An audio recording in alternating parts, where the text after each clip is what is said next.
is Karen Oliver on YouTube. Excuse me, on YouTube, LinkedIn, Karen Oliver PCC, and Twitter at Battle Ready 37. So let's get started, you guys. Let's talk about it. Let's talk about let's talk about why coaches shouldn't do a therapist job. I talked a little bit about probably like 2 weeks ago. I made a post on my Instagram, my business Instagram page, about not stepping into the realm of not stepping into the realm of um, doing therapy. Therapists are different. So I put a post about the different types of niches that a therapist do versus as what a coach do. And so I was talking to someone actually this morning and I wanted to chime in. I wanted to make this a conversation. And this can be an ongoing conversation as well.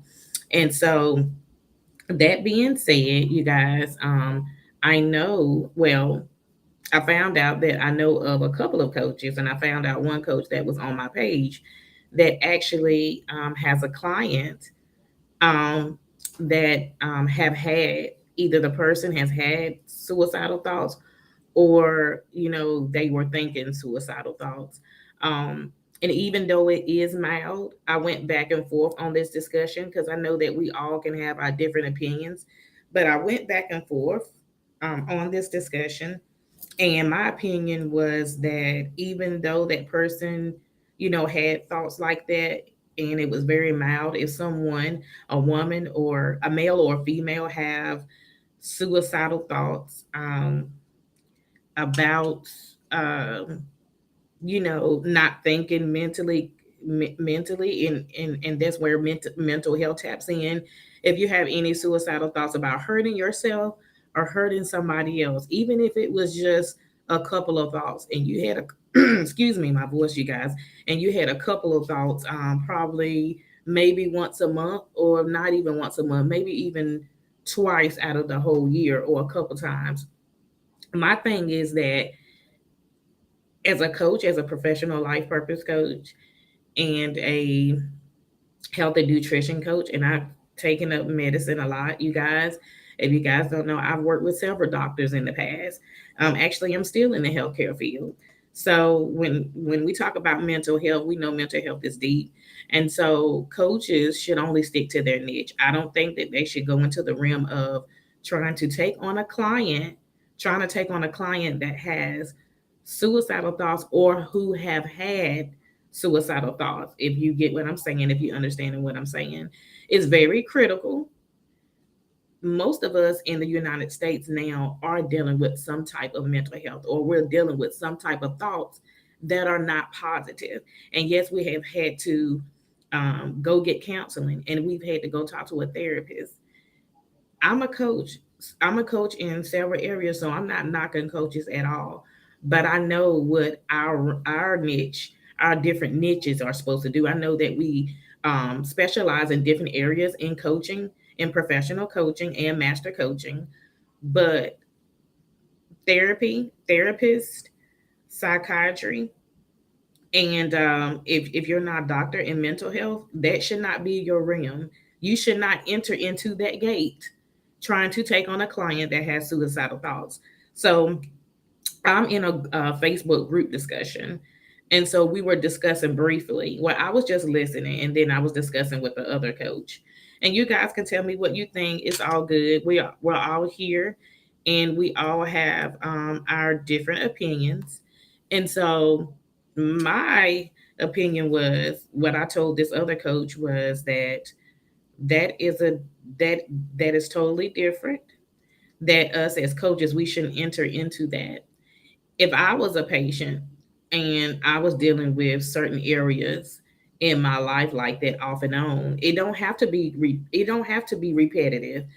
Keep this in mind, and keep this in mind. We're all talking, we're all discussing, we have our own opinions. As a coach, it don't have to be repetitive. You don't have to have negative thoughts, and you don't have to have suicidal thoughts repetitive before you know you need that therapy you need, before you know you need to go see that doctor, before you know you need to go see that mental health clinical counselor. it does not need to be repetitive. That's when certain things start, we need to make sure at the beginning stage that we go get help and that we seek help. And when you're able to master the problem that you'll be dealing with, and then that's when it is okay to get a coach. I'm gonna say this too: it is okay to have a mental counselor, a therapist, and a coach. I'm gonna go ahead and say that too, because you can't just have a coach and be dealing with that type of problem. You can't think that, oh, my life coach is going to help me through this. No, you need a therapist and you need a mental health counselor. You need a mental health, someone who has a doctor's degree, someone who specializes in mental health. Okay. And so I want to make sure I made it professional. I wanted to make sure that I sounded okay, that I wanted to make sure that my words were clear and that my words was not harsh. When I was in my group meeting this morning, when I was talking to the other coach, I said, what I'm saying is that that is something that we as coaches should never enter. Some coaches may disagree. You may have an advantage. I know some coaches who has a doctorate degree. I know some coaches who have taught taught as a therapist. I do know some coaches who have taught as a therapist. I do. So they were a therapist first. They were a mental health counselor. Yes, they did have their doctorate degree, and then they went on to be a master life coach. Yes, I definitely get it. It's great. But when you have a client that has not seek any type of medical help, if they have not seek any type of medical help, I don't believe that you should be coaching them. And that's just my opinion.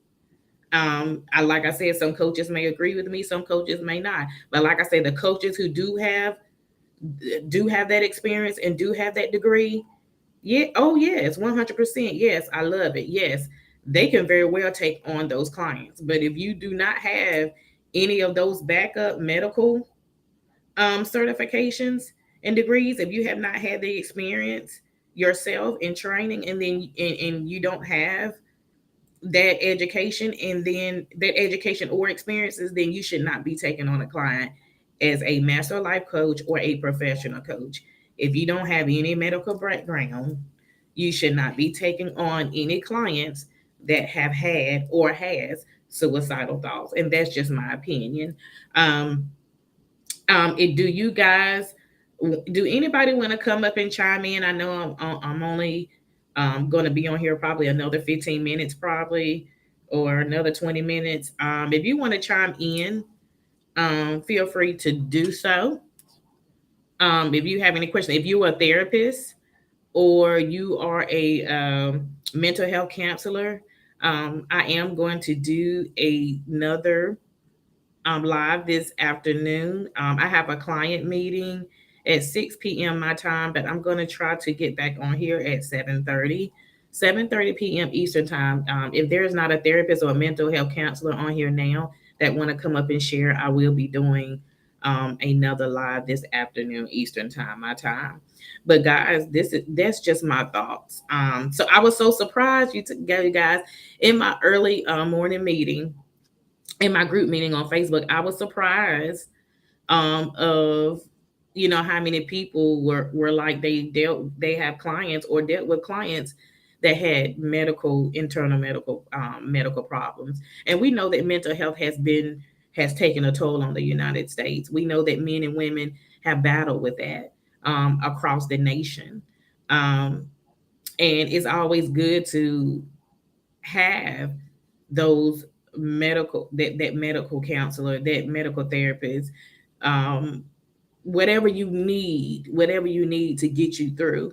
It's good that we do that. We know that we live in a day and time where there's so many things that I think it's so many things that we as a people are trying to control, and we have no authority over what's going on in our world. We have no magic wand. Now, let me just use an example. We have no magic wand to stop things that is going on, or to stop things that have went on in our life. But it is our choice to get help to overcome those obstacles so we can move forward in life and so we can live in life peacefully with a peaceful mind, with a peaceful heart.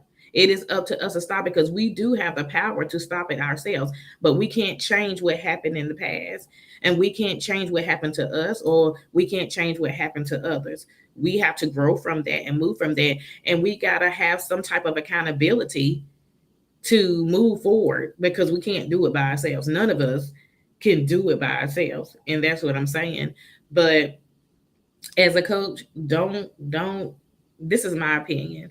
Don't enter into that gate of don't enter into that gate of trying to coach someone who does not have a mental counselor or therapist. If they don't see a therapist or a counselor for what they're doing, you should not. I mean, for what they are going through or what they have went through, you should not be coaching them. You should not accept them as your client. Um, just I've seen things like this even in the past. I've seen comments and I've seen posts where um, coaches were taking on um, mental health patients and they have no medical background. You can't do that. You can't talk a good game and then when when reality sets in and you know that that person is a life, that person is a soul, that person needs help, and you don't have any medical background to seek them through or to coach them through therapy. If you don't have any of that medical background as a therapist or a mental health counselor or a clinical medical health counselor, you cannot help them because you are a professional coach. And like I said, there are different areas in professional coaching, but you need to stick to that niche. You have to stick to your niche. Like I said, if you don't have that extra background, you shouldn't be entering into that gate at all. Stay within your parameters. And I'm saying it again, stay within your parameters. That's what Coach Karen thinks. That is my opinion. And again, you guys, I will be coming back to do another segment because I would also like for some therapists and mental health counselors to come on and to share their opinion. So, you all who are watching on YouTube Live and LinkedIn Live and Twitter Live, I'm also on my Wisdom app in the Wisdom app community family. And they're also chiming in and they're also listening to me, but everybody else can actually see me. But you guys, this is very critical. It's a very critical conversation, and I'm pretty sure we can go with it either way. But it's just important that we stay within our perimeters and that we stay with what we are doing and with our niche. Now, if that is your niche and you have that therapist background, and you have that mental health counselor background, and then yes, you can take on as many clients. You can take on that clients because you have not only you have the education, you have the experience. And 9 times out of 10, there are therapists and mental health counselor who has overcame some big hurdles and some big obstacles. So that's why they're in the area. Not only that, they have the compassion about helping people get the medical help they need and get the medical coaching and attention that they need as well. So they have all of that under their umbrella, which is a double win-win. And so you guys, right now, I'm definitely going to leave the floor open to you guys to come up and share anything. You can also put comments in the feed for everybody who is live. You can put comments in the feed and on my wisdom community family. You guys can chime in as well. So, what do you guys think? I know I probably got about maybe 10 more minutes, you guys, and I want to give you guys time to actually chime in and say what's on your mind because I definitely thought no well, I'm not going to say thought, I definitely knew that this was a needed conversation. This is a sensitive conversation, this is an important conversation, and I don't want just professional coaches. I don't want coaches out here thinking I can do anything. And I know that you're a great coach because I know that I'm a great coach in the areas where I coach in. But if I don't have that medical background, those types of medical backgrounds that I just named, I shouldn't be intaking a client where I know I have no knowledge of helping them, reach to the goal that they need to reach to. Let's just be honest and let's just be clear.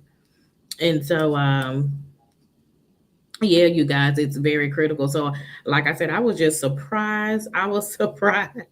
I was really surprised in my group this morning, in my group meeting, and I was like, um, this coach was like, "Hey, my client is doing much better now because it was only a mild severe depression case." No, no, no, no, no, no, no, no.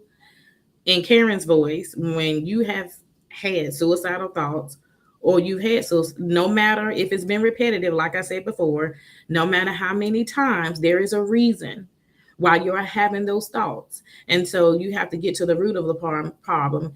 And if you don't have no medical background and you're just a regular professional or regular master coach, sure, you may have had experience. If you're just a regular coach and you've had experience with suicidal thoughts, still, if you don't have that medical background, you should not be taking on a client.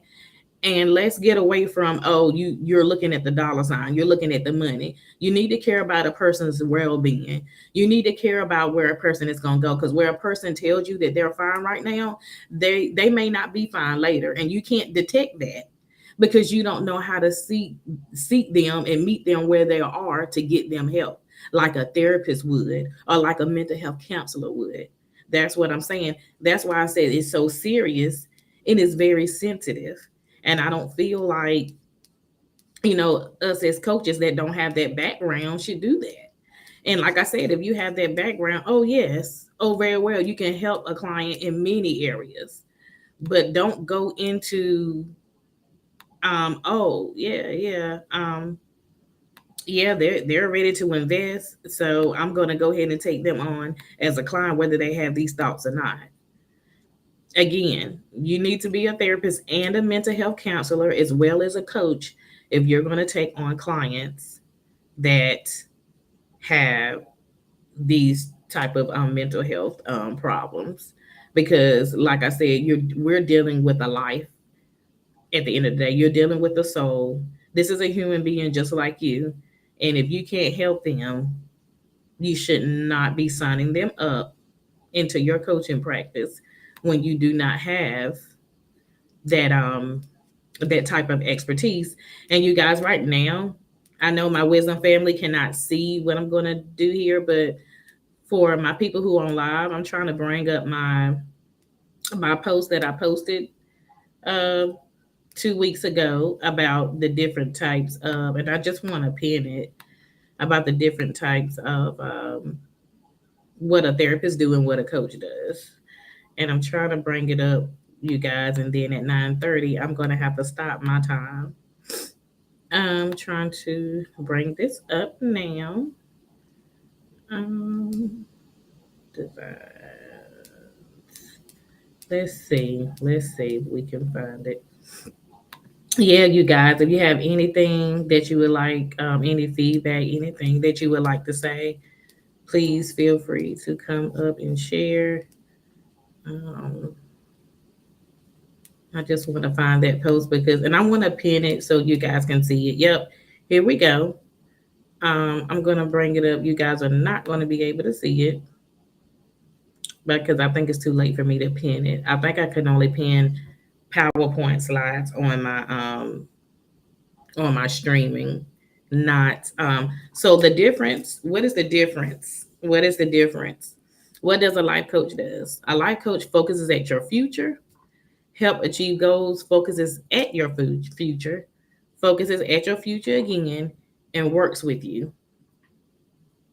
Therapist focused at your past, helps understand experiences, again, focus at your past. And guess what? Therapists are healthcare professionals, which I just said a few minutes ago, right? Right. They are healthcare professionals and they're focused at your past. They help you to understand your experience, and that's it. And like I said, a life coach focuses at your future and works with you and helps you achieve the goals and the dreams that you desire. That is the difference. And I feel like I'm going to have to put that in my group again, because I want, and I'm not making fun of anybody, but I want people to understand that this is sensitive and this is critical, and that we need to make sure that we're doing better by staying within our perimeters. We want to make sure that we're doing better by doing what we've called to do. And if you want to go into that healthcare profession, and then it's not too late, go into that healthcare profession.